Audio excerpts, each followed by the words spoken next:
Nakakamiss na talaga makita na lumalaban sa ibabaw ng luna ang ating pambansang kamao na si Manny Pacman Pacquiao.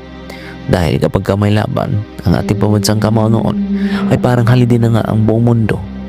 Lahat ng mga tao ay inabagan talaga ang pangyayari. May halong kaba, lungkot at excitement sa tuwing magpapaula ng suntok ang ating pambansang kamao sa ibabaw ng luna.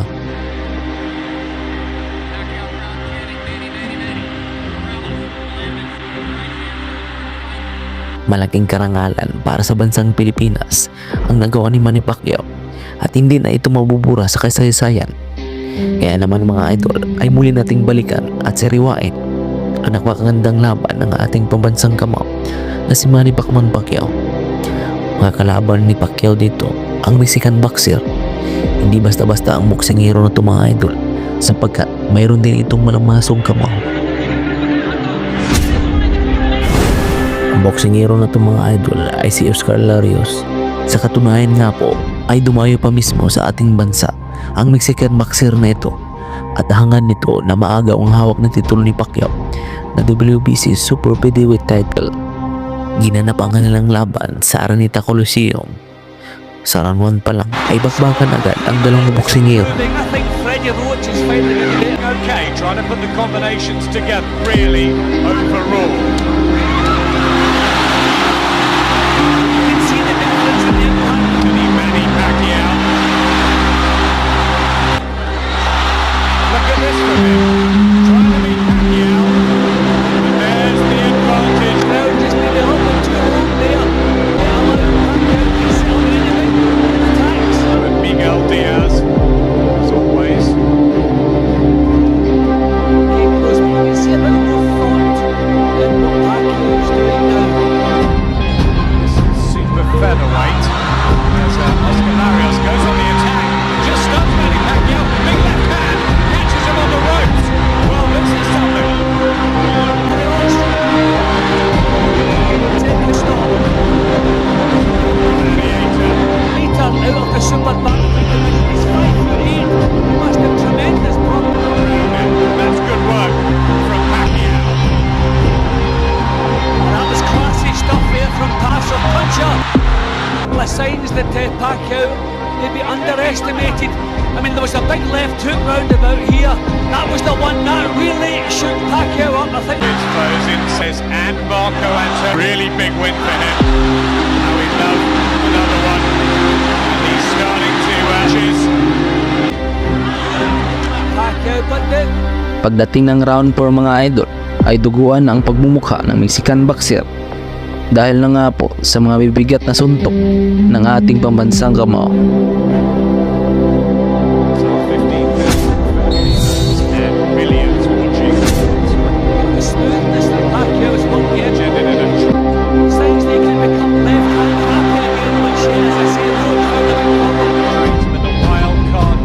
Hollywood, and they have to lock the place up from all the Filipino fans.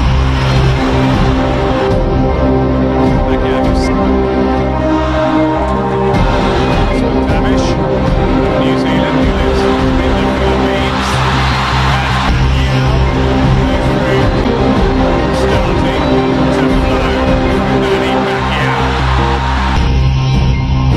Yeah, he will want that, crave that for his adoring public. At pagdating naman ng round 7 ay dito na tinamaan ng napakalakas na suntok ang Mexican boxer dahilan ng pagbagsak nito. 2 years young.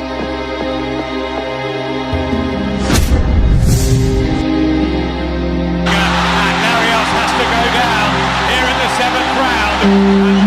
And he's teaching Pacquiao moving into overdrive and showing no signs of stopping. Really punches together well. Keep his feet moving. Comes back with a right hand.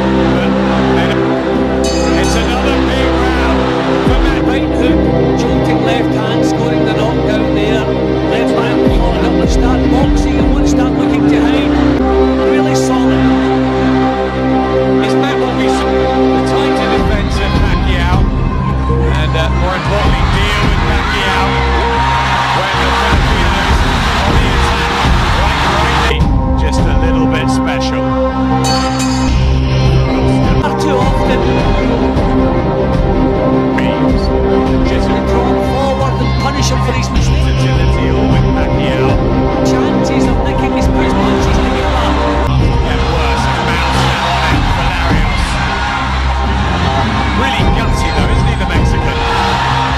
the sheer power, strength of his punches.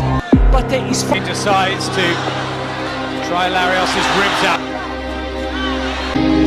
maybe the stamina that should be there is not there. And this is good stuff for him. Well, how pleased do you think the fans will be of their man? I think he fancied, even Four with a Jorge Barrios, the WBO champion. Sa huling round nga po mga idol ay muli na namang bumagsak ang Mexican boxer matapos matamaan ng napakalakas na right hook at street jab ng ating pambansang kamao Manny Pacquiao. Onto the mission, and down Barrios goes. In the final round, yeah, you can see final bell. 20 seconds, but Manny Pacquiao surely has got. Sa huli ay panalo ang ating pambansang kamao at matagumpay nitong napinsaan ang hawak na titulo na WBC International Super Featherweight Champion.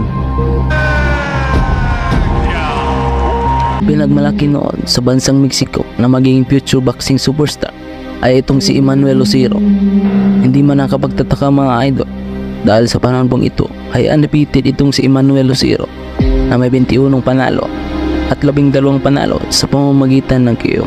Sa laban na itong mga idol ay ididipinsa ni Manny Pacquiao sa ika-4 na bisis ang hawak na titulo na IBF Junior Featherweight title na kanyang naagaw sa South African boxer na si Lidwaba matapos na itong in-knockout sa laban July 26, 2003, araw ng Sabado. Walang takot na dumayo ang ating pambansang kamao sa Los Angeles upang harapin ang undefeated na Mexican boxer. Kinanap ang kanilang laban sa Auditorium Arena sa Los Angeles. Halina't panoorin, balikan natin ang laban ng ating pambansang kamao na kung saan tinuruan ng leksyon ang hambog na Mexican boxer. He's a devastating over-the-top puncher. Sa round 1 pa lang mga idol ay ginamit na ni Lucero ang kakaibang estilo sa pagkikipaglaban. Nakayuko nga ito palagi at bumabato ng mga power punch dahil effective nga daw ito sa mga nakaraang laban niya. In addition to not being working with Freddie, which he should have, he's been getting in a lot of trouble, which he denies. Brawls that broke. Akala niya ay maisahan ang ating pambansang kamao sa mga barabarang suntok niya.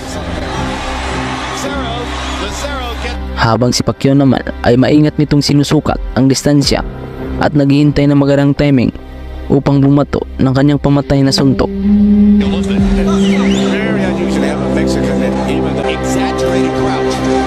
it's almost on the ground. He's dropping that extremely low and actually according to the rule. Straightens him up with a left hand. And Pacquiao hits him against the ropes. To affect himself. It's impossible to mount a kick. Pacquiao managing to do most of the damage here in an odd and awkward version. As he sees him going down.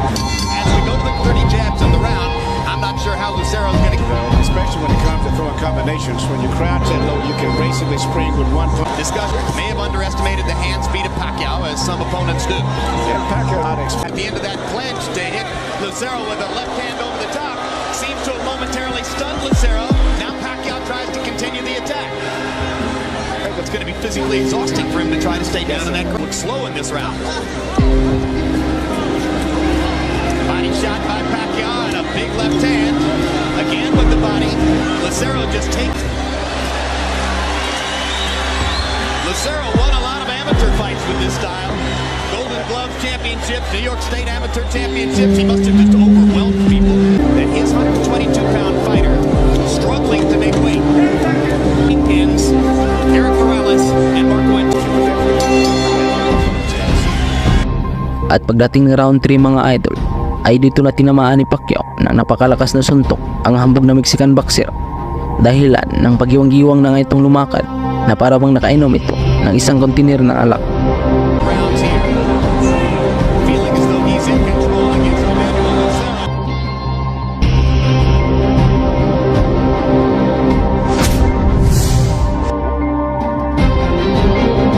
He stops the fight. He was out on his feet, the point of the jaw. Jose comfortable in LA. You can see there's the left hand that Sa huli ay panalo ang ating pambansang kamao at matagumpay nitong nadipinsaan ang kanyang hawak na titulo. to how heavy are Manny Pacquiao's hands. Yeah, so it's getting focus and concentration too. still the IBF Junior At ayon nga po sa mga balita, ngayong July 2025 ay muling magbabalik si Pacquiao sa ibabaw ng luna.